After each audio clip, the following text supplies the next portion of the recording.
O Evangelho de Pedro. Apócrifos. Os livros apócrifos da Bíblia. Os livros apócrifos da Bíblia são uma importante e complementar fonte de informação e conhecimento, acrescentando preciosos esclarecimentos às Sagradas Escrituras, principalmente naquilo que se refere à vida de Jesus Cristo entre os 8 e os 30 anos. Os livros apócrifos da Bíblia são uma importante e complementar fonte de informação e conhecimento, acrescentando preciosos esclarecimentos às Sagradas Escrituras, principalmente naquilo que se refere à vida de Jesus Cristo entre os 8 e os 30 anos. A infância de Cristo segundo Pedro. Este é considerado o quinto evangelho, escrito por Pedro, segundo relatos feitos por Nossa Senhora. Publicado pela primeira vez em 1677, conta com verões, grego, latim, armênio e árabe. Muita gente se indaga ainda hoje por que os evangelhos da Bíblia não falam da infância e juventude de Cristo. Isso tem provocado inúmeras especulações, inclusive algumas que citam que o mestre exilou-se junto aos monges do Tibete, ou conviveu com os essênios, com cujos mestres instruiu-se. Admitir isso é negar a divindade de Cristo, pois se ele precisou de um mestre, seria mais lógico que, hoje em dia, adorássemos o seu mestre e não ele, o aprendiz. Isso fica bem claro nas passagens Chauvin e Schlix. Nesta narrativa, há maiores detalhes sobre o encontro de Jesus com os sábios, no Templo de Jerusalém, além de suas brincadeiras com as outras crianças e seu trabalho na companhia de José. Nas notas de rodapé, apresentamos trechos do Evangelho Armênio da Infância, uma versão ampliada do Evangelho da Infância, onde algumas passagens extras esclarecem momentos importantes da vida de Jesus. Esses livros foram considerados apócrifos pela Igreja, isto é, sem a inspiração divina, e excluídos dos textos originais que formaram, ao longo do tempo, a atual Bíblia. Quais foram os critérios utilizados para selecionar os livros inspirados divinamente foi algo que até hoje a Igreja não explicou de modo convincente. O que se sabe é que há relatos sobre a infância de Cristo, sobre a Natividade, sobre São José e outras, que não são aceitas como textos sagrados, muito embora contenham narrativas que completam diversas lacunas nos textos considerados sagrados. O Evangelho da Infância mostra, de modo sensível e belo, o que foi a infância de Nosso Senhor Jesus Cristo, que desde a mais tenra idade já manifestava sua santidade. É um texto que encanta pela sua beleza, pela singeleza e pelas situações que retratam, onde o Cristo surge como a criança que foi, muito embora sua divindade o levasse a gestos inusitados, mas marcados pela sabedoria precoce e pela coerência de seus atos. A infância de Cristo, em nome do Pai, e do Filho, e do Espírito Santo, Deus único. Com o auxílio e a ajuda do Deus Todo-Poderoso, começamos a escrever o livro dos milagres de nosso Salvador, Mestre e Senhor Jesus Cristo, que se intitula o Evangelho da Infância, conforme narrado por Maria, sua mãe, na paz do nosso Senhor e Salvador. Que assim seja. E palavras de Jesus no berço, encontramos no livro do grande sacerdote Jósefo, que viveu no tempo de Jesus Cristo, e que alguns chamam de Caifás, que Jesus falou quando estava no berço e que disse à sua mãe Maria: Eu, que nasci de ti, sou Jesus, o Filho de Deus, o Verbo, como te anunciou o anjo Gabriel, e meu Pai me enviou para a salvação do mundo. E viagem a Belém. No ano de 309 da era de Alexandre, Augusto ordenara que todos fossem recenseados em sua cidade natal. José partiu, então, conduzindo Maria, sua esposa. Vieram a Jerusalém, de onde se dirigiram a Belém para inscreverem-se no local onde ele havia nascido. Quando estavam próximos a uma caverna, Maria disse a José que sua hora havia chegado e que não poderia ir até a cidade. Entremos nesta caverna, disse ela. O sol estava começando a se pôr. José apressou-se em procurar uma mulher que assistisse Maria no parto e encontrou uma anciã que vinha de Jerusalém. Saudando-a, disse-lhe: Entra na caverna onde encontrarás uma mulher em trabalho de parto. E a parteira de Jerusalém. Após o pôr do sol, José chegou com a anciã à caverna e eles entraram. eis que a caverna estava resplandecendo com uma claridade que superava a de uma infinidade de labaredas e brilhava mais do que o sol do meio-dia. A criança, enrolada em fraldas e deitada numa manjedoura, mamava no seio da mãe. Ambos ficaram surpresos com o aspecto daquela claridade e a anciã disse a Maria: És tu a mãe desta criança? Ao responder afirmativamente Maria, disse-lhe: Não és semelhante às filhas de Eva. Maria respondeu: Assim como entre as crianças dos homens não há nenhuma que seja semelhante ao meu filho, assim também sua mãe não tem par entre todas as mulheres. A anciã disse então: Senhora e ama, vim para receber uma recompensa que perdurará para todo sempre. Maria lhe disse, então: Põe tuas mãos sobre a criança. Quando a anciã o fez, foi purificada. Ao sair, ela disse: A partir deste momento, eu serei a serva desta criança e quero consagrar-me a seu serviço, por todos os dias da minha vida. Iv. A adoração dos pastores. Em seguida, quando os pastores chegaram e acenderam o fogo, entregando-se à alegria, as cortes celestes apareceram, louvando e celebrando o Senhor. A caverna parecia-se com um templo augusto, onde reis celestiais e terrestres celebravam a glória e os louvores de Deus por causa da natividade do Senhor Jesus Cristo. E esta anciã, hebreia, vendo estes milagres resplandecentes, rendia graças a Deus, dizendo: Eu te rendo graças, ó Deus, Deus de Israel, porque os meus olhos viram a natividade do Salvador do mundo. V. A circuncisão. Quando chegou ao tempo da circuncisão, isto é, 8º dia, época na qual o recém-nascido deve ser circuncidado segundo a lei, eles o circuncidaram na caverna e a velha anciã recolheu o prepúcio e colocou-o em um vaso de alabastro, cheio de óleo de nardo velho. Como tivesse um filho que comercializava perfumes, Maria deu-lhe o vaso, dizendo: Muito cuidado para não vender este vaso cheio de perfume de nardo, mesmo que te ofereçam 300 dinares. E este é o vaso que Maria, a pecadora, comprou e derramou sobre a cabeça e sobre os pés de nosso Senhor Jesus Cristo, enxugando-os com seus cabelos. Quando 10 dias se haviam passado, eles levaram a criança para Jerusalém e, ao término da quarentena, eles o apresentaram no templo do Senhor, oferecendo por ele as oferendas prescritas pela lei de Moisés, que diz: Toda criança do sexo masculino que sair de sua mãe será chamada santo de Deus. Vi. Apresentação no templo. O velho Simeão viu o menino Jesus resplandecente de claridade como um facho de luz, quando a Virgem Maria, cheia de alegria, entrou com ele em seus braços. Uma multidão de anjos rodeava-o, louvando e acompanhando, assim como os satélites de honra seguem seu rei. Simeão, pois, aproximando-se rapidamente de Maria e estendendo suas mãos para ela, disse ao Senhor Jesus: Agora, Senhor, teu servo pode retirar-se em paz, segundo tua promessa, pois meus olhos viram tua misericórdia e o que preparaste para a salvação de todas as nações, luz de todos os povos e a glória de teu povo de Israel.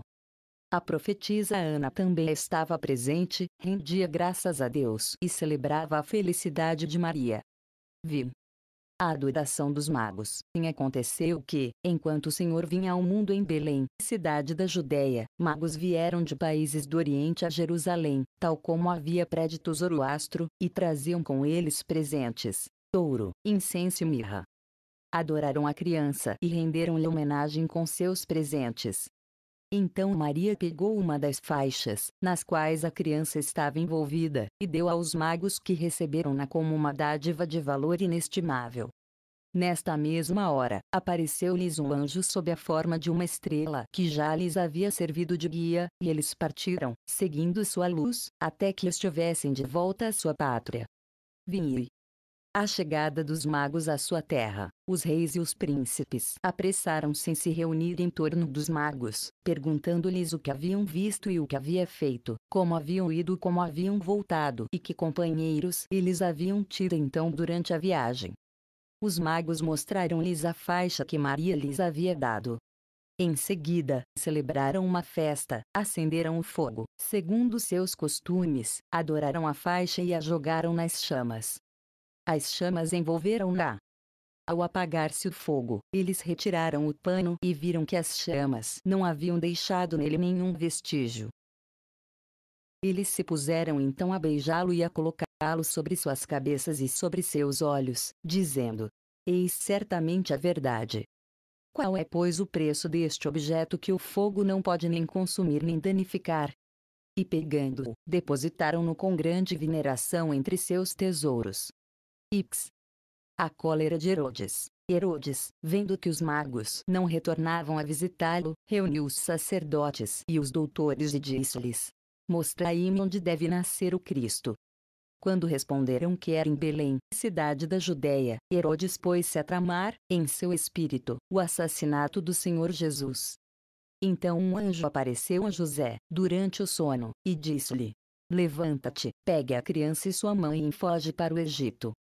Quando o galo cantou, José levantou-se e partiu. Fuga para o Egito. Enquanto ele refletia sobre o caminho que ele devia seguir, a aurora o surpreendeu. A correia da cela se havia rompido ao se aproximarem de uma grande cidade, onde havia um ídolo, ao qual os outros ídolos e divindades do Egito rendiam homenagem e ofereciam presentes. Sempre que Satã falava pela boca do ídolo, os sacerdotes relatavam o que ele dizia aos habitantes do Egito e de suas margens. Um sacerdote tinha um filho de 30 anos que estava possuído por um grande número de demônios. Ele profetizava e anunciava muitas coisas. Quando os demônios se apossavam dele, rasgavam suas roupas e ele corria nu pela cidade, jogando pedras nos homens. A hospedaria dessa cidade ficava perto deste ídolo. Quando José e Maria lá chegaram e se hospedaram, os habitantes ficaram profundamente perturbados e todos os príncipes e sacerdotes dos ídolos se reuniram ao redor desse ídolo, perguntando-lhe: De onde vem esta agitação universal e qual é a causa deste pavor que se apoderou de nossos país?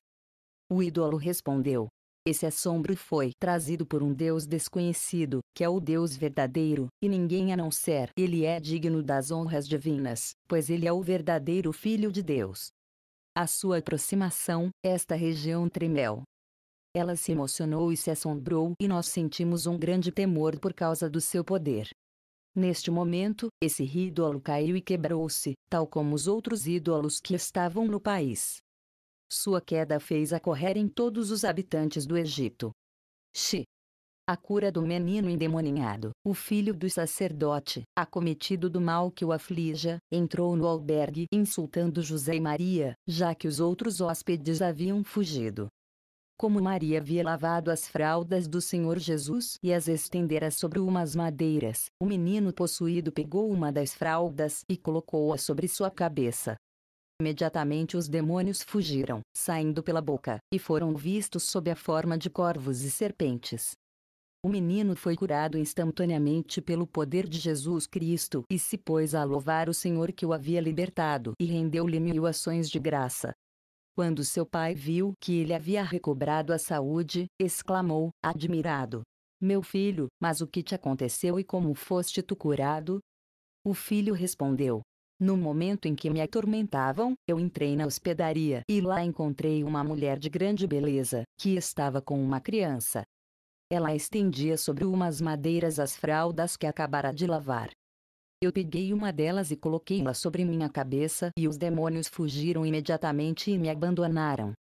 O pai, cheio de alegria, exclamou: Meu filho, é possível que essa criança seja filho do Deus vivo que criou o céu e a terra e, assim que passou por nós, o ídolo partiu-se, os simulacros de todos os nossos deuses caíram e uma força superior a deles destruiu-os. Os temores da Sagrada Família. Assim se cumpriu a profecia que diz: Chamei o meu filho do Egito. Quando José e Maria souberam que esse ídolo se havia quebrado, foram tomados de medo e de espanto e diziam: Quando estávamos na terra de Israel, Herodes queria que Jesus morresse. Com esta intenção, ele ordenou o massacre de todas as crianças de Belém e das vizinhanças. É de se temer que os egípcios nos queimem vivos, se eles souberem que esse ídolo caiu. Os salteadores, eles partiram e passaram nas proximidades do covil de ladrões, que despojavam de suas roupas e pertences os viajantes que por ali passavam e, após tê-los amarrado, os arrastavam pelo deserto. Esses ladrões ouviram um forte ruído, semelhante ao do rei que saiu de sua capital ao som dos instrumentos musicais, escoltado por grande exército e por uma numerosa cavalaria. Apavorados, então, deixaram ali todo o seu saque e apressaram-se em fugir. Os cativos, levantando-se, cortaram as cordas que os prendiam e, tendo retomado sua bagagem, iam retirar-se, quando viram José e Maria que se aproximavam e perguntaram-lhes: onde está este rei cujo cortejo, com seu barulho, assustou os ladrões a ponto de eles terem nos libertado?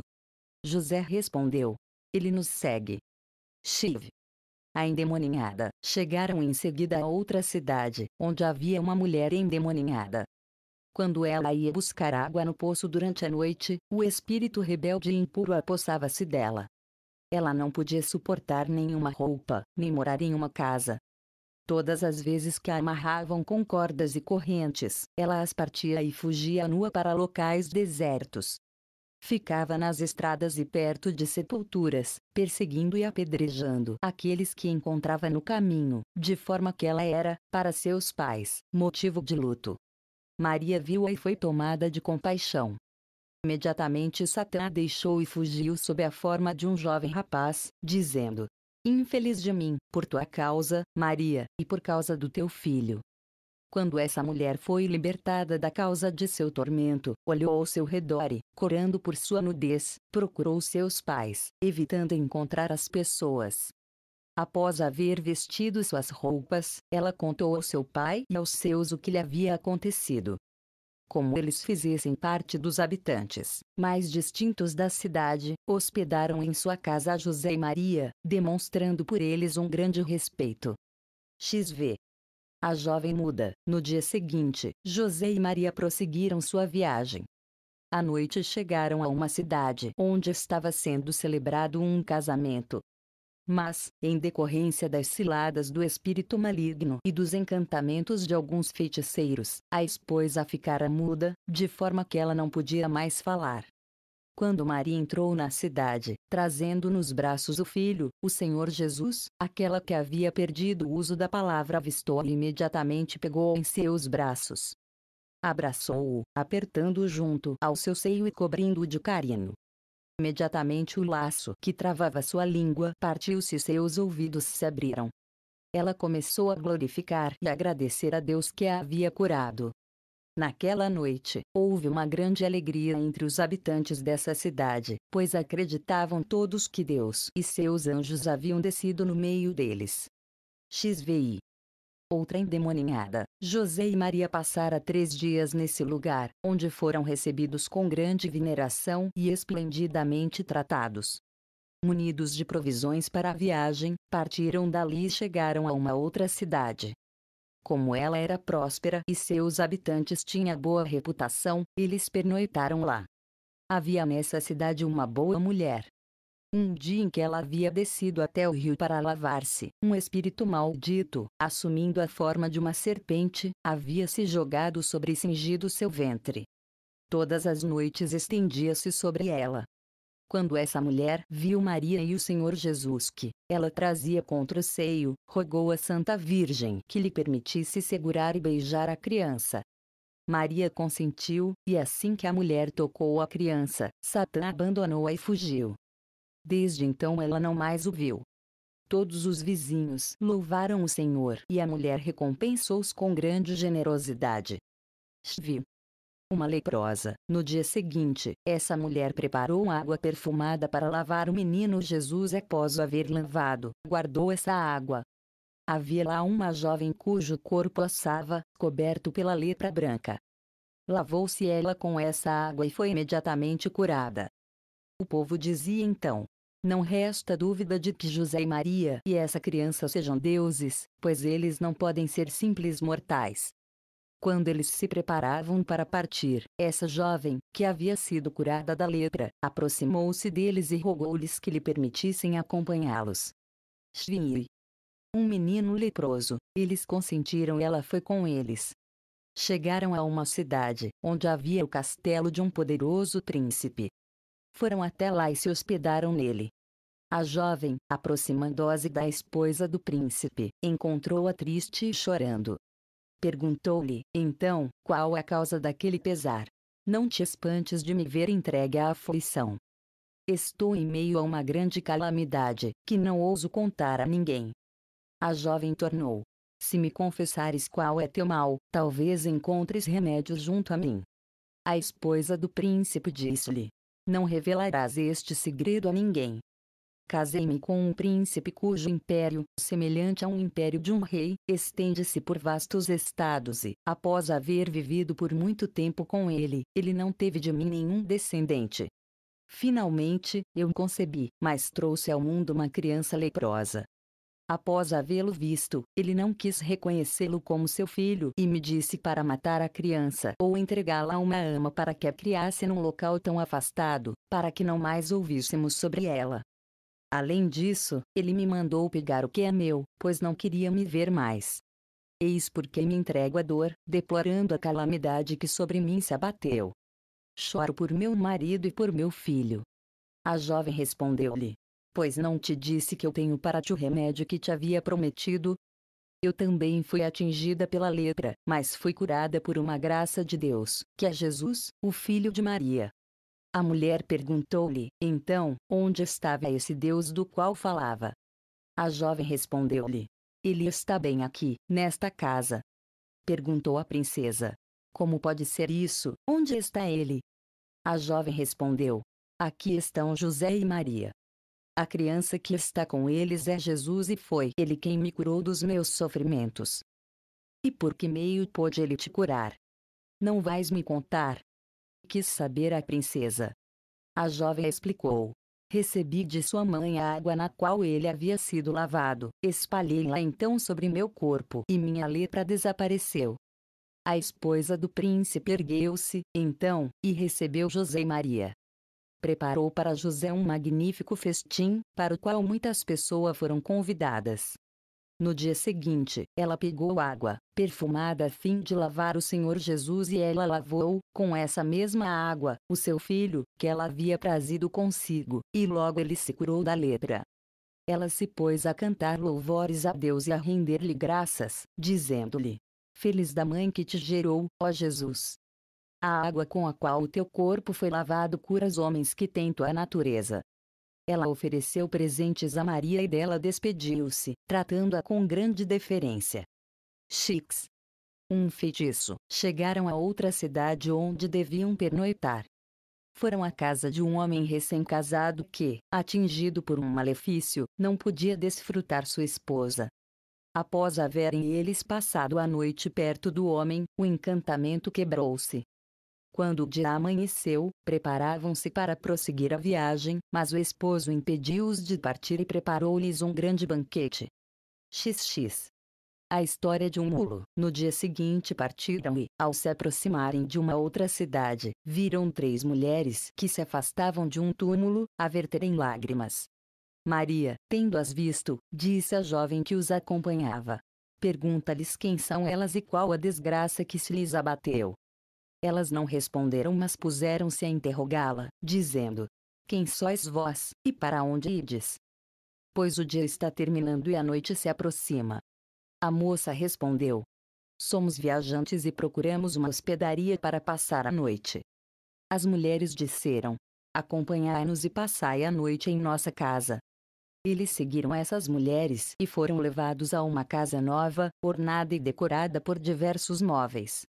Era inverno e a jovem moça, tendo entrado no quarto dessas mulheres, encontrou-as chorando e se lamentando. Ao lado delas, coberta por uma manta de seda, encontrava-se um mulo com forragem à sua frente. Elas davam-lhe de comer e o beijavam. A jovem disse então: ó, minha senhora, como é belo este mulo! Elas responderam chorando: este mulo que estás vendo é nosso irmão, que nasceu de nossa mãe. Nosso pai deixou-nos com sua morte grandes riquezas e nós só tínhamos este irmão, para quem tentávamos encontrar um casamento conveniente. Porém, mulheres dominadas pelo espírito da inveja, lançaram sobre ele, sem que soubéssemos, encantamentos. E uma certa noite, um pouco antes do amanhecer, estando fechadas as portas da nossa casa, encontramos nosso irmão transformado em mulo, tal qual o vês hoje. Entregamo-nos à tristeza, visto que não tínhamos mais nosso pai para consolar-nos. Consultamos todos os sábios do mundo, todos os magos e os feiticeiros, tentamos de tudo, mas nenhum deles nada pôde fazer por nós. Eis porque sempre que nosso coração está a ponto de explodir de tristeza, nós nos levantamos e vamos, junto com a nossa mãe que aqui está, ao túmulo de meu pai e, após haver chorado, retornamos para cá. XXI. Volta a ser homem. Ao ouvir tal coisas, a jovem disse: Tende coragem e parai de chorar, pois a cura de vossos males está muito próxima, em vossa morada. Eu era leprosa, mas após haver visto essa mulher e a criança que está com ela e que se chama Jesus, e após haver derramado sobre meu corpo a água com a qual a sua mãe o havia lavado, eu me curei. Eu sei que ele pode pôr um fim à vossa desgraça. Levantai-vos, aproximai-vos de Maria, conduzi-o aos vossos aposentos, revelai-lhe o segredo que acabais de me contar e suplicai-lhe piedade. Ao ouvirem tais palavras proferidas pela jovem, elas se apressaram em ter com Maria. Levaram-no até o quarto e lhe disseram, chorando: Maria, Nossa Senhora, tem compaixão de tuas servas, pois nossa família está desprovida de seu chefe e não temos um pai ou um irmão que nos proteja. Este mulo que aqui vês é nosso irmão. Algumas mulheres, com seus encantamentos, reduziram-no a este estado. Rogamos-te, pois, que tenhas piedade de nós. Maria, comovida e chorando como as mulheres, ergueu o menino Jesus e colocou-o sobre o dorso do mulo, dizendo: Meu filho, cura este mulo através do teu grande poder e faze com que este homem recobre a razão, da qual foi privado. Nem bem essas palavras haviam saído dos lábios de Maria e o mulo já havia retomado a forma humana, mostrando-se sob os traços de um belo rapaz. Não lhe restava nenhuma deformidade. Ele, sua mãe e suas irmãs adoraram Maria e, erguendo o menino acima de suas cabeças, beijaram-no, dizendo: Feliz de tua mãe, ó Jesus, Salvador do mundo. Felizes os olhos que gozam da felicidade da tua presença. Shin. As bodas, as duas irmãs disseram à mãe. Nosso irmão retomou a forma primitiva, graças à intervenção do Senhor Jesus e aos bons conselhos dessa jovem, que nos sugeriu recorrer a Maria e ao seu filho. Agora, já que nosso irmão não está casado, pensamos que seria conveniente que ele desposasse essa moça. Após haverem feito este pedido a Maria e haver ela consentido, fizeram para as bodas preparativos esplêndidos. A dor transformou-se em alegria e o choro cedeu espaço ao riso. Elas só fizeram cantar e regozijar-se, enfeitadas com magníficas vestimentas e joias preciosas. Ao mesmo tempo, entoavam cânticos de louvor a Deus, dizendo: Ó Jesus, Filho de Deus, que transformaste nossa aflição em contentamento e nossas lamúrias em gritos de alegria. José e Maria lá permaneceram por 10 dias. Ao partirem, receberam demonstrações de veneração de parte de toda a família, que despediu-se deles chorando muito, principalmente a moça que se desfazia em lágrimas. Xi. Os salteadores chegaram, em seguida, a um deserto. Como lhes haviam dito que era infestado de ladrões, prepararam-se para atravessá-lo durante a noite. Eis que, de repente, avistaram 2 ladrões que dormiam e, perto deles, muitos outros ladrões, seus companheiros, que também estavam entregues ao sono. Esses 2 ladrões chamavam-se Titos e Dumachos. O primeiro disse ao outro: Eu te peço que deixes estes viajantes irem em paz, para que nossos companheiros não os vejam. Tendo Dumachos recusado, Titos disse-lhe: Dou-te 40 dracmas e fica com meu cinto como penhor. Deu-lhe o cinto e, ao mesmo tempo, pediu que não desse alarme. Maria, vendo esse ladrão tão disposto a servi-los, disse-lhe: Que Deus te proteja com sua mão direita e que ele te conceda a remissão de teus pecados. O Senhor Jesus disse a Maria: Daqui a 30 anos, ó minha mãe, os judeus me crucificarão em Jerusalém e estes dois ladrões serão postos na cruz ao meu lado, Titus à minha direita e Dumachus à minha esquerda. Neste dia, Titus me precederá no paraíso. Quando ele assim falou, sua mãe respondeu-lhe: Que Deus afaste de ti semelhante desgraça, ó meu filho. Foram dar, em seguida, em uma cidade, cheia de ídolos. Quando eles se aproximavam, ela foi transformada em um monte de areia. Shiv. A Sagrada Família em Matareia. Foram ter, em seguida, um sicômoro, que chama hoje de Matareia, e o Senhor Jesus fez surgir neste lugar uma fonte, onde Maria lavou sua túnica. O bálsamo que produz esse país vem do suor que escorreu pelos membros de Jesus. XXV. A Sagrada Família em Mênfis. Foram então a Mênfise, tendo visitado Faraó, permaneceram 3 anos no Egito, onde o Senhor Jesus fez muitos milagres, que não estão consignados nem no Evangelho da Infância, nem no Evangelho completo. Svi. Volta para Nazaré. Depois de 3 anos, eles deixaram o Egito e voltaram para a Judéia. Quando já estavam próximos, José teve medo de entrar lá, porque acabara de saber que Herodes estava morto e que seu filho Arquilaus havia lhe sucedido. Um anjo de Deus apareceu-lhe, porém, e disse-lhe: José, vai para a cidade de Nazaré e estabelece ali tua residência. Svi. A peste em Belém. Quando chegaram a Belém, havia uma proliferação de doenças graves e difíceis de serem curadas, que atacavam os olhos das crianças e lhes causavam a morte. Uma mulher, que tinha um filho atacado por esse mal, levou-o a Maria e encontrou-a banhando o Senhor Jesus. A mulher disse-lhe: Maria, vê meu filho que sofre cruelmente. Maria, ouvindo-a, disse-lhe: Pegue um pouco desta água com a qual eu lavei meu filho e espalhe-a sobre o teu. A mulher fez como lhe havia recomendado Maria e seu filho, depois de uma forte agitação, adormeceu. Quando acordou, estava completamente curado. A mulher, cheia de alegria, foi até Maria, que lhe disse: Rende graças a Deus por ele haver curado teu filho. Svi. Outro menino agonizante. Essa mulher tinha uma vizinha cujo filho fora atingido pela mesma doença e cujos olhos estavam quase fechados. Ele gritava e chorava noite e dia. Aquela cujo filho havia sido curado disse-lhe: Por que não levas teu filho a Maria, como eu fiz, quando o meu estava prestes a morrer? Ele foi curado pela água do banho de Jesus?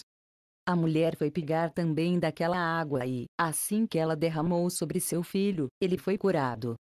Levou então seu filho em perfeita saúde para Maria, que lhe recomendou que rendesse graças a Deus e que não contasse a ninguém o que havia acontecido.